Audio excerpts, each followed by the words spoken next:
आप देख रहे हैं न्यूज़ 9 भारत, रखिए आपको सबसे आगे। नमस्कार, आप देख रहे हैं न्यूज़ 9 भारत। मैं हूं आपके साथ अंजलि। चलिए रुक करते हैं खबरों की ओर। आजमगढ़ जनपद के संयुक्त शिक्षा निदेशक कार्यालय में उस वक्त हंगामा हो गया जब डीआईएस जिला विद्यालय निरीक्षक उपेंद्र कुमार पर एक महिला ने 25 लाख रुपया घूस लेने का आरोप लगाते हुए बताया कि डीआईएस उपेंद्र कुमार ने हमसे वेतन रिलीज करने के नाम पर 25 लाख रुपए की डिमांड किए। उसके बाद फिर 17 लाख रुपए की डिमांड कर रहे थे। इसको लेकर के कार्यालय में घंटों तक हंगामा चलता रहा। इसके बाद मौके पर पुलिस को जाकर के मामले में हस्तक्षेप करना पड़ा। आपको बताते चले कि आजमगढ़ जनपद के देवगांव थाना क्षेत्र के दौना इंटर कॉलेज में मैनेजमेंट की लड़ाई को लेकर मामला हाई कोर्ट में लंबित था, जिसके बाद पूरा मामला डॉक्टर प्रिया तिवारी के पक्ष में हुआ, जिसके बाद विद्यालय के पेमेंट के लिए फाइल वर्तमान डीआईएस उपेंद्र कुमार के यहाँ लगाई गई थी, जिसको लेकर के जिला विद्यालय निरीक्षक ने कुल 35 लाख रुपए की डिमांड की थी, जिसमें 25 लाख रुपए जिला विद्यालय निरीक्षक को कार्यालय के ही एक बाबू के माध्यम से दे दिया गया था।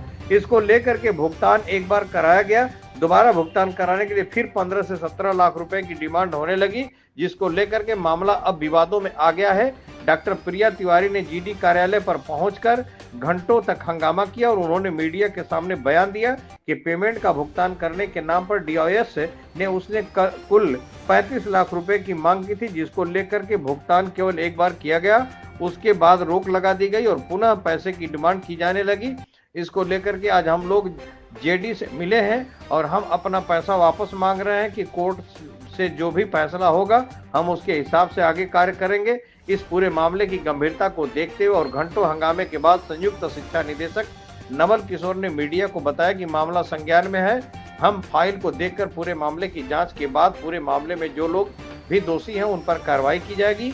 घूस लेना और घूस देना दोनों अपराध है। हम मामले को संज्ञान में लिए हैं और ऊपर इस पूरे मामले को ले जाया जाएगा। जो भी आदेश आएंगे इसके हिसाब से कार्रवाई की जाएगी। न्यूज़ 9 भारत के लिए अशोक चौहान की खास रिपोर्ट।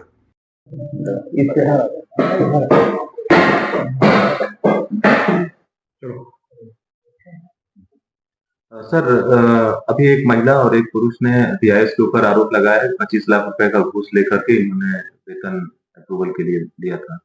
आपके सामने पूरी पंचायत हुई है सर, क्या चीजें स्पष्ट हो पाई हैं कुछ अभी तक? नहीं, अब इसमें उनका वो सब आवेश में थे। ये आरोप लगा रहे थे कि डौना में कोई स्कूल है, वहाँ के पेमेंट के लिए इतने पैसे लिए गए।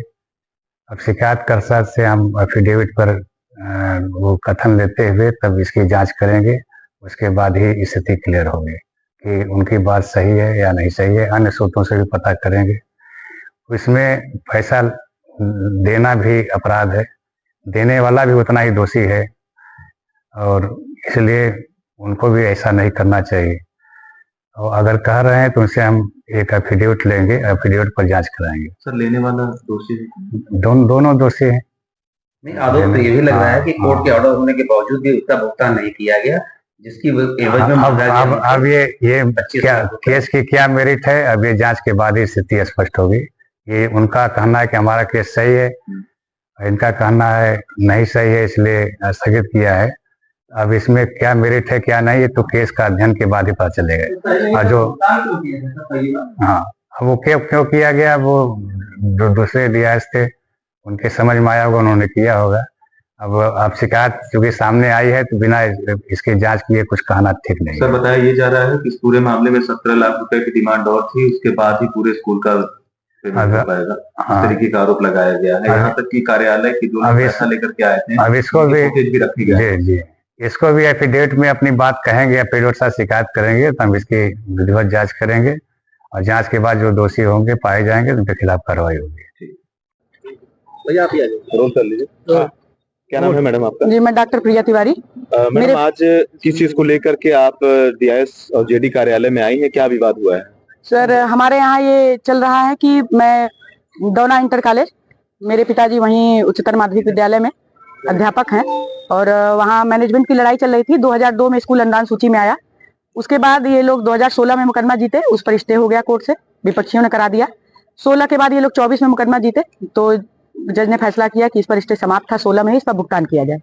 भुगतान के लिए फाइल यहाँ आई और इनसे जब फाइल इनके पास पेशी गई कि हमने जो है मुकदमा जीत गए हम, अब हमारा भुगतान करिए, वर्तमान डीआईएस थे उपेंद्र जी, और इन्होंने डिमांड की कि हमें 35 लाख रुपए आप दे दीजिए। पहले दिन कुछ बात नहीं किए, इसी तरह घुमाते रहे थोड़ा। फिर इनके जो साथ रहने वाले मैनुद्दीन हैं, उन्होंने बीच में जो बिचौलिया का काम किया, उन्होंने संदेशा पहुंचवाया कि 35 लाख रुपया हमें दे दीजिए आप, और आपका भुगतान हम कर देंगे।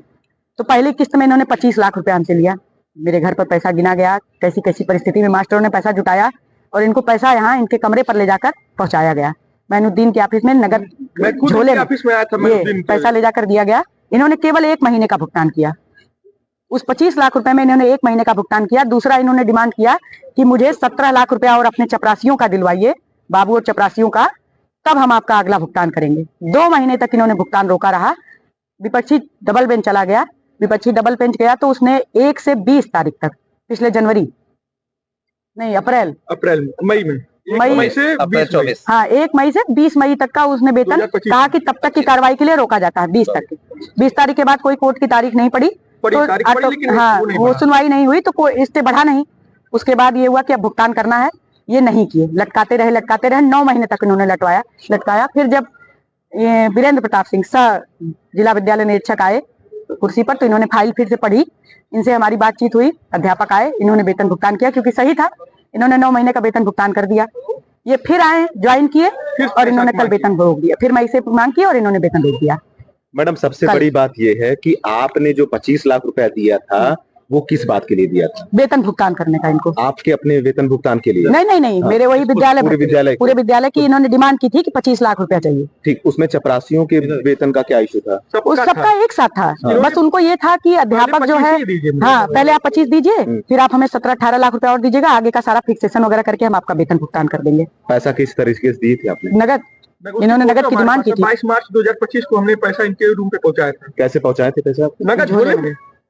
देखिए इस झोले में पैसा है, इनके घर झोले में पैसा गया है 25 लाख रुपए पूरा झोले में पैसा कर। मैनुद्दीन का क्वार्टर यहीं पे है, मैं तो स्टूडेंट हूँ, मैं कैसे जानूंगा उनका क्वार्टर में घर पहुंचाया गया ये पैसा। उसके बावजूद भी एक ही भुगतान किया? केवल 1 महीने का भुगतान। 2 महीने के बाद इन्होंने क्या किया? कुछ नहीं, बोलते ही नहीं थे। कहा जाता था कि लिख के दे दीजिए, क्यों नहीं कर रहे हैं भुगतान, तो लिखते भी नहीं थे, कुछ नहीं कहते थे, चुप रहते थे। इन्होंने दोबारा पैसे की मांग, दोबारा उनको वही 17 लाख रुपए उसी की डिमांड कर रहे थे। फिर बीच में इनको मेडिकल छुट्टी पर चले गए, तो जब सब जिला विद्यालय निरीक्षक आए वीरेंद्र प्रताप सर, उन्होंने फाइल पढ़ी, उन्होंने भुगतान कर दिया। भाई उनको पैसे की डिमांड होती तो वो मांगते, तो नहीं करते वो भी, लेकिन उन्होंने फाइल देखा, सही था, उन्होंने भुगतान कर दिया हमारा। वो तो अंदर कह रहे हैं हम आपको पहचानते ही नहीं। वो तो कहेंगे ही कि हम नहीं पहचानते। मेरी उनसे फोन से बात हुई है, डेट तो मेरी काल हिस्ट्री निकलवा के चला, मैंने उनको फोन किया है उपेंद्र सर को। अच्छा, सबसे बड़ा सवाल ये है कि आपने पैसे दे करके पैसे भुगतान कराने के लिए आपने पैसे हाँ, दिए थे। तो इशू क्या था कि पैसे आपको देने पड़े? कुछ नहीं, इन्होंने कहा कि कोर्ट से फैसला आया, कर ही नहीं रहा। कोर्ट का फैसला तो फरवरी में ही आ गया था। अच्छा, आपके पक्ष में था कोर्ट का फैसला? हाँ हाँ बिल्कुल, पूरी रीट है। जब आपके पक्ष में था तो पैसा आपने फिर क्यों दिया इनको? नहीं मान रहे थे ये, नहीं कुछ कर ही नहीं रहे थे ना, चुप रहते थे। 2002 का रजिस्टर लाइए, ये लाइए, फलाना लाइए, परेशान। मैं फिर से न्यायालय से वो मांगूंगा, परामर्श मांगूंगा, निदेशक से परामर्श मांगूंगा, आप लोग परेशान होंगे, फंसा दूंगा, सीधे कह रहे थे कि फंसा दूंगा, विधिक सलाह मांगूंगा, पैसा दीजिए, आप लोग चुपचाप घूमते रह जाइए, भुगतान करें। मेरे पिताजी को पैरालिसिस अटैक था, तो मैं उनको लेके आता जाता था। 25 लाख रुपए देने के बाद कितना भुगतान किया? 1 महीने का। कितना आया था? एक मास्टर का 72,000 का, मात्र 70,000। एक अध्यापक का। ओवरऑल टोटल अमाउंट बताइए। वही एक अध्यापक का 72,000 रुपए।